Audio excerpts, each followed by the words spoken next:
Hey, what's up? Yan. Gagawa na naman tayo ng isang video, no? For today's video, gagawa tayo ng extension para ma-wrap around ang kanyang tattoo. Kasi meron na siya mga lumang tattoo na nagawa nang hindi ako yung gumawa.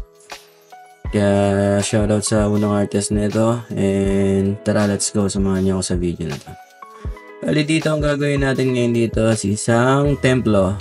Japanese Oriental Tattoo Design, and custom made na to. Binagay ko na lang, hinango ko na lang dun sa luma niyang tattoo kung paano natin isasarado ng maayos dun tattoo na to. Bali sa technique na ginamit natin dito, gumamit tayo ng black and gray, at hindi siya yung typical na black and gray kasi may pagka-advance ng kaunti ito. Hindi naman siya pure advance, pero nag-adjust kasi ako sa skin tone nung tinatatuan ko kasi hindi po pwede na gagamit ka ng isang technique sa magkakaibang balat kasi nagkakaiba yon, nagkakatalo yon sa resulta. Kaya kung sapat ang experience mo at alam mo ang kalalabasan ng ginagawa mong tattoo, ginagawa mong trabaho, is alam mo kung ano ang dapat mong i-apply dito. Kaya yun, nag-adjust ako depende sa skin tone ng tinatatuan ko. Kaya yun, i-share ko sa inyo dito kung paano ko siya ginawa. So, dun sa opaque set na ginamit ko is yun, the Masters Ink, Arctic Ink yung ginamit ko dito. Opaque set siya. Bali, tatlong kulay lang ng opaque yung ginamit ko dito. Yung isa, dark gray, yung isa gray, tapos yung isa mid-tone na gray. Tapos, nag-adjust na lang ako sa tono niya kung paano ko siya i-apply dun sa balat, paano ko siya huhugasan dun sa tubig. Paano natin siya magagawang light to dark. Yun. Bali ang goal natin dito is mapalabas siya sa kabila ng pagiging dark skin tone ni client. So ang ginamit ko rito na needle is gumamit tayo rito ng iba't ibang brand ng needle. Syempre hindi ko na babanggitin, yung size na lang ang babanggitin ko rito.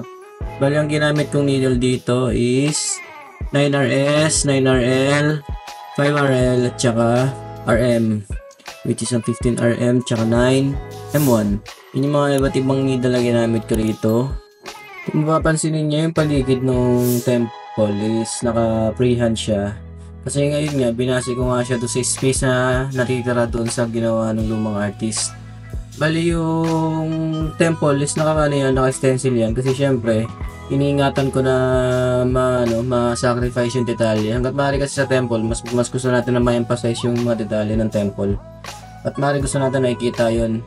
Tapos yun nga, prinihan ko na yung paligid niya, yung background, yung mga detalye na dapat ilagay. Kasi mahirap mag-stencil nang hindi naman din natin ma-meet yung ini-stencil natin doon sa part na paglalagyan. Kaya instead na mag-waste ako ng time na mag-stencil pa doon, nag-freehand na lang ako. Mas mapapabilis pa kasi nga nanggaling na sa utak ko yung detalye, nanggaling na sa utak ko yung kalalabasan nung pyesa. So dito halos nag-highlights na lang tayo dito, halos patapos na tayo dito sa part na to. Bali yung highlights na ginamit natin dyan, dumidepende yan kung saan ang gagaling yung reflection ng araw or ng buwan na ginawa natin dyan. Okay, maglalagay ng mga highlights nang wala namang kasay-say-say kasi magkakaproblema rin kayo dyan.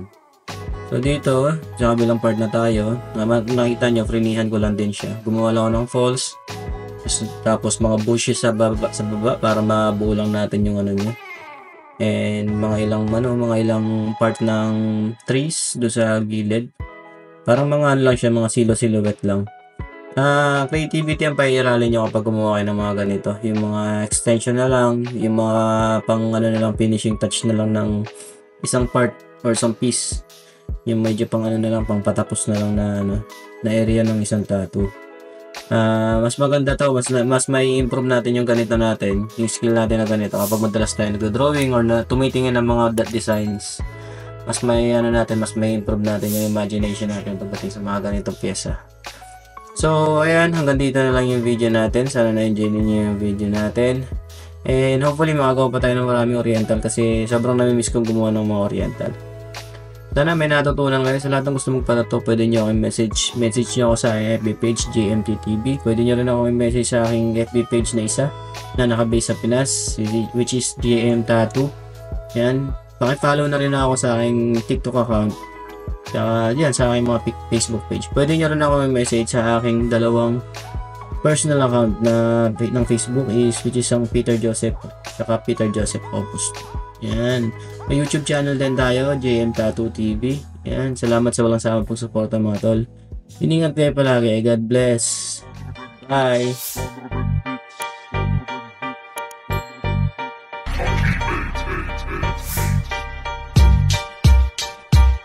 Kung gusto mo na solid na tattoo, halika. Si JM Tattoo na sa'yo ang bahala. Sigurado na hindi ka magsisisi. Pakinggan mo ang istorya ko, baka ikay mawili. Kung gusto mo na solid na tattoo, halika. Si JM Tattoo na sa'yo ang bahala. Sigurado na hindi ka magsisisi. Pakinggan mo ang istorya ko, baka ikay mawili. Sinila ako magtattoo noong 2015. May talent pala ako noon, hindi ko lang pinapansin. Kasi bata pa sa art, walang masyadong nalalaman. Ng aking nalaman, pwede palang pagkakitaan. Nag-aral mag-isa, YouTube naging sanggalan. Mula sa umpisa, dala ko ang aking pangalan. Tinesting at nag-practice sa sarili kong balat. Ang paggaling alam kong hindi yan agad-agad. Nang aking matutunan sa event, agad sumalang. May bago merong veterano, ako nakalaban. Naging sagdat ako, mga komento ng hurado. Di nagpakita ng kabal, lagay ko may dihado. Lahat ng salita, pangit o negatibo, ay di ko ininda, tuloy at naging positibo. Malayo man dalakbayin tungo doon sa dulo, ay kakayanin ko, hindi ako susuko. Gusto mo na solid na tattoo, halika. Si JM Tattoo na sa'yo ang bahala. Sigurado na hindi ka magsisisi. Pakinggan mo ang istorya ko, baka